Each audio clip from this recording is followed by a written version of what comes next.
السلام علیکم ناظرین، میں محمد اسلم حسین سیاست کی عالمی خبروں میں آپ سب کا استقبال کرتا ہوں۔ پیش ہے دنیا بھر سے آج کی کچھ اہم خبریں۔ اس سال حج کی سعادت حاصل کرنے کے لیے بنگلہ دیش سے پہلا حج قافلہ آج جدہ پہنچا ہے۔ سبق ویب سائٹ کے مطابق جدہ کے کنگ عبدالعزیز ایئرپورٹ پر عازمین حج کا استقبال کیا گیا۔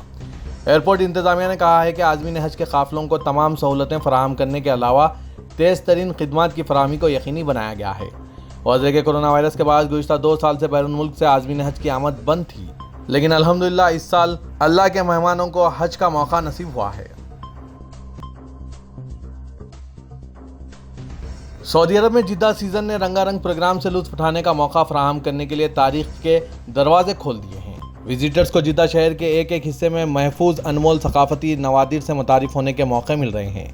سرکاری خبررساں ایجنسی ایس پی اے کے مطابق جدہ کا تاریخی علاقہ قدیم عمارتوں سے مالا مال ہے۔ یہاں بعض عمارتیں 400 سال پرانی ہیں۔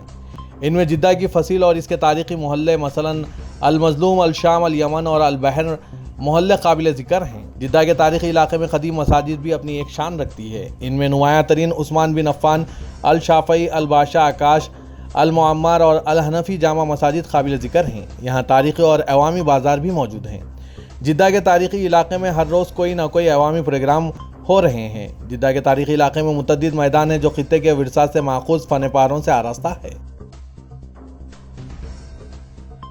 سعودی وزارت صحت نے کہا کہ آج اتوار کو مملکت میں کورونا کے 662 نئے کیسز کا اندراج ہوا ہے۔ سبق ویب سائٹ کے مطابق کورونا کا شکار ہوئے مریضوں کی کل تعداد بڑھ کر 7,71,302 ہو گئی ہے۔ وزارت نے کہا کہ گزشتہ روز 578 مریض شفا یاب ہوئے ہیں جبکہ ایک مریض ہلاک ہوا ہے۔ سعودی محکمہ پاسپورٹ نے اقامہ و ملازمت اور سرحدی امن و قوانین کی خلاف ورزی پر 10,786 افراد کو گرفتار کیا ہے۔ ان میں سعودی اور غیر ملکی دونوں شامل ہیں۔ سرکاری خبررساں ایجنسی ایس پی اے کے مطابق محکمہ پاسپورٹ نے بیان میں کہا کہ سعودی قانون کے بموجب کسی بھی مقامی شہری یا مقیم غیر ملکی کو اس بات کی اجازت نہیں کہ وہ اقامہ، ملازمت اور سرحدی امن و قوانین کی خلاف ورزی کریں۔ بیان میں کہا گیا ہے کہ یہ بات بار بار بتائی جا چکی ہے کہ قوانین کی خلاف ورزی کرنے والے تارکین کو روزگار فراہم کرنا، انہیں ایک جگہ سے دوسری جگہ منتقل کرنا، کسی بھی شکل میں سفر کی سہولت فراہم کرنا، رہائش کا بندوبست کرنا یا پناہ دینا خلاف قانون ہے۔ اس پر قید اور جرمانے کی سزا دی جاتی ہے جبکہ غیر ملکیوں کو قید اور جرمانے کے علاوہ مملکت سے بے دخلی کی سزا دی جاتی ہے۔ متحدہ عرب امارات کے صدر شیخ محمد بن زائد ال نہیان نے امارت شارجہ میں خرفقان اور الدہیج شہروں میں متعدد اہم ترقیاتی منصوبوں اور سیاحتی مقامات کا دورہ کیا۔ شیخ محمد بن زائد ال نہیان کے دورے میں 1820 کے الدہیج قلعہ بھی شامل تھا۔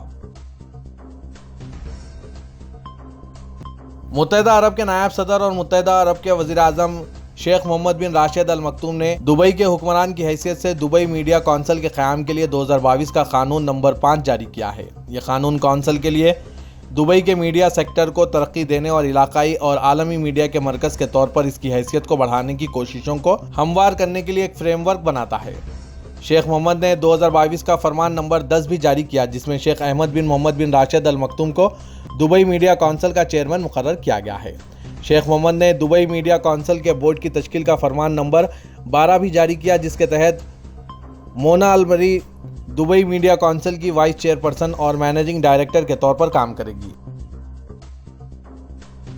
ترکی کے صدر رجب طیب اردوغان نے کہا کہ جب تک ہماری توقعات پوری نہیں کی جاتی ہمارا موقف تبدیل نہیں ہوگا۔ حزب اقتدار جسٹس اینڈ ڈیولپمنٹ پارٹی کے انقرہ کی تحصیل الجحام میں منعقدہ 30ویں مشاورتی اجلاس کی اختتامی نشست سے خطاب میں صدر اردوغان نے سویڈن اور فن لینڈ کی نیٹو رکنیت کے بارے میں بات کرتے ہوئے کہا کہ ہم سمجھ رہے ہیں کہ علاقائی و گلوبل پیش رفتوں کے مقابل ترکی کا اصولی موقف بیرونی دنیا کے بعض کرداروں کو بے اطمینان کر رہا ہے۔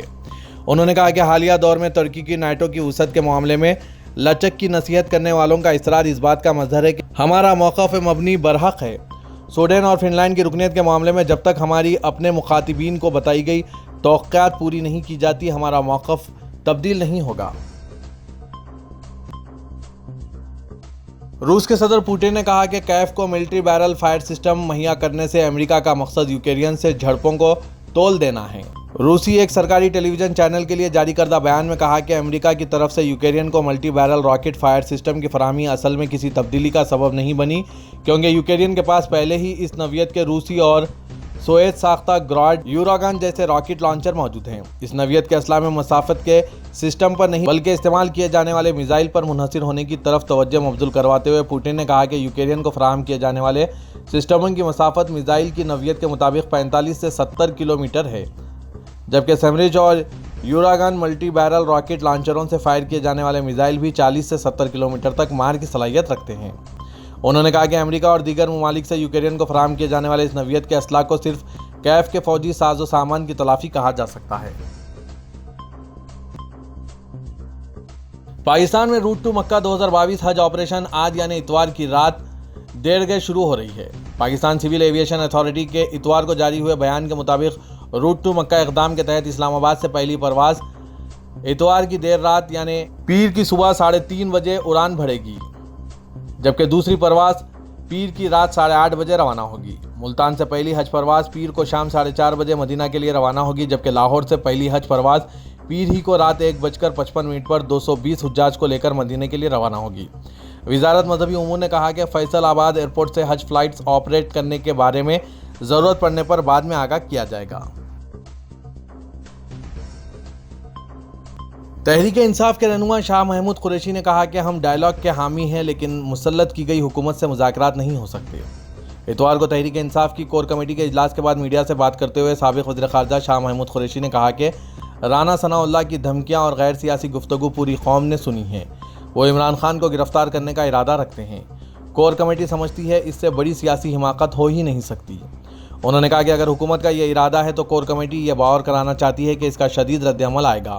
کسی کو لگتا ہے کہ قوم اور کارکنان خاموش رہیں گے تو یہ غلط فہمی ہے۔